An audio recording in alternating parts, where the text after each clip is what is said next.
في شقة قديمة ومشهورة إنها مسكونة بالأشباح. الناس كانت بتخاف تدخلها بسبب القصص اللي كانت بتتسمع عنها، بس أنا ما كنتش مصدق كل الكلام ده. كنت فاكر إنها مجرد خرافات. السلام عليكم، أهلا بيكم في قصة جديدة من قصص الرعب مع أمل. أنا سكنت في الشقة دي بعد ما والدتي توفاها الله، وكانت الشقة دي هي كل اللي فاضل ليا من وراها. كنت عايز أبدأ حياة جديدة، بس الشقة دي كانت مختلفة. كان فيها حاجات غريبة زي الأبواب اللي بتفتح وتقفل لوحدها، والساعات اللي بتتحرك لوحدها. كنت بقول لنفسي يمكن الرياح أو حاجة زي كده، بس بعد كده بدأت أسمع أصوات همس، وحد كان بيكلم حد تاني، بس ما كانش فيه حد معايا. كنت بقول لنفسي يمكن أنا بقى عندي وسواس أو حاجة زي كده. بس بعد كده بدأت أشوف خيالات بتتحرك في الشقة، وكنت بحس إن في حد بيتبعني. في يوم لقيت ورقة مكتوب عليها: أنا لسه هنا. كنت متأكد إنها ما كانتش موجودة قبل كده، وما كنتش عارف مين اللي كتبها. بعد كده بدأت أحس إن الشقة دي بتتغير. الحيطان كانت بتتشقق والأرض كانت بتتهز. كنت بحس إن في حاجة بتتحرك تحت الأرض. في ليلة سمعت صوت باب الشقة بيفتح، وكنت نايم في سريري. قمت أشوف مين اللي فتح الباب، بس ما كانش في حد. لقيت باب الغرفة مفتوح، كنت متأكد إني قفلته. في اليوم التالي قررت أسيب الشقة دي. كنت خايف على نفسي، وكنت عارف إني مش هقدر أعيش فيها تاني. بس قبل ما أمشي لقيت حاجة غريبة. لقيت دفتر مذكرات قديمة، وكان مكتوب فيه قصص عن الشقة دي، قصص عن الناس اللي سكنت فيها قبل كده، وعن الأشباح اللي كانت بتظهر ليهم.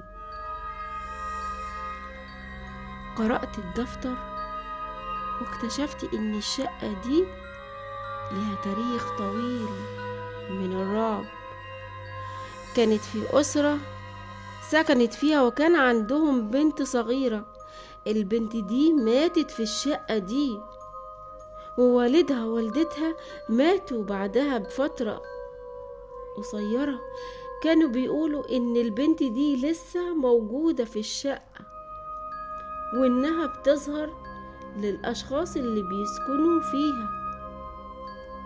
بعد ما قرأت الدفتر ده عرفت إني لازم أمشي من الشقة دي. كنت خايف على نفسي، وكنت عارف إني مش هقدر أعيش فيها تاني. مشيت من الشقة دي، وما كنتش بفكر أرجع ليها تاني. بس بعد كده بدأت أحلم أحلام غريبة، أحلام عن الشقة دي وعن البنت الصغيرة اللي ماتت فيها. كنت بحس إنها بتندهلي، وإنها عايزاني أرجع الشقة دي. ما كنتش عارف إيه اللي بيحصل، بس كنت عارف إني لازم أبعد عن الشقة دي. بس للأسف ما كنتش قادر. كنت متعلق بالشقة دي، وكنت عايز أعرف إيه اللي بيحصل فيها. في النهاية رجعت الشقة دي، وكنت عارف إني هعمل حاجة غلط، بس كنت عايز أعرف الحقيقة. بعد ما رجعت الشقة دي بدأت أحس إن الأمور بتسوء. كنت بسمع أصوات أكتر، وكنت بشوف خيالات أكتر. كنت بحس ان الشقة دي بتتغير وان الحاجة الغريبة اللي فيها بتزيد. في يوم لقيت رسالة على الحيطة مكتوب فيها انت مش لوحدك. كنت متأكد انها ما كانتش موجودة قبل كده. بدأت افكر ان ممكن يكون في حد تاني في الشقة دي معايا، حد مش باين بس بيحاول يتواصل معايا. كنت خايف بس كنت عايز اعرف الحقيقة. بدأت ادور في الشقة دي عن اي حاجة ممكن تساعدني افهم ايه اللي بيحصل. في يوم لقيت غرفة ما كنتش شايفها قبل كده. كانت الغرفة دي مقفولة وما كنتش عارف ازاي ما فتحتهاش قبل كده. لما فتحتها لقيت فيها حاجات غريبة. لقيت دمية قديمة وكانت مكسورة. لقيت كمان كتاب قديم وكان مكتوب فيه كلام مش مفهوم. بدأت أفكر ممكن يكون الكتاب ده هو المفتاح.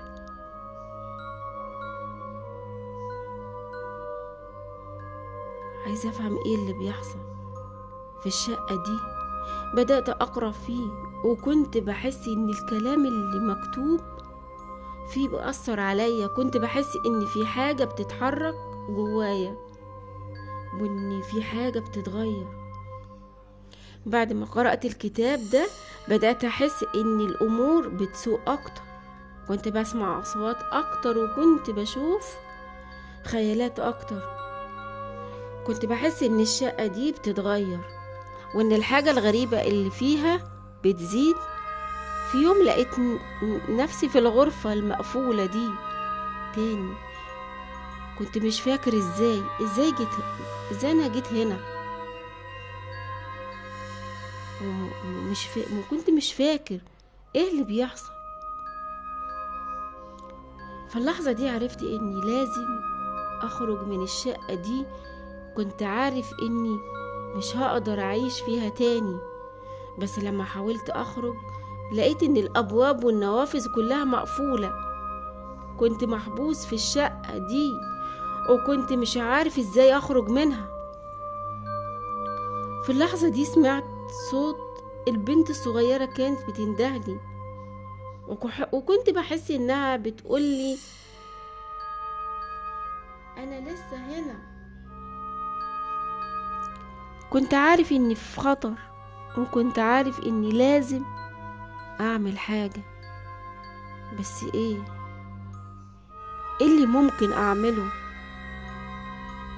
قولولي رأيكم في التعليقات.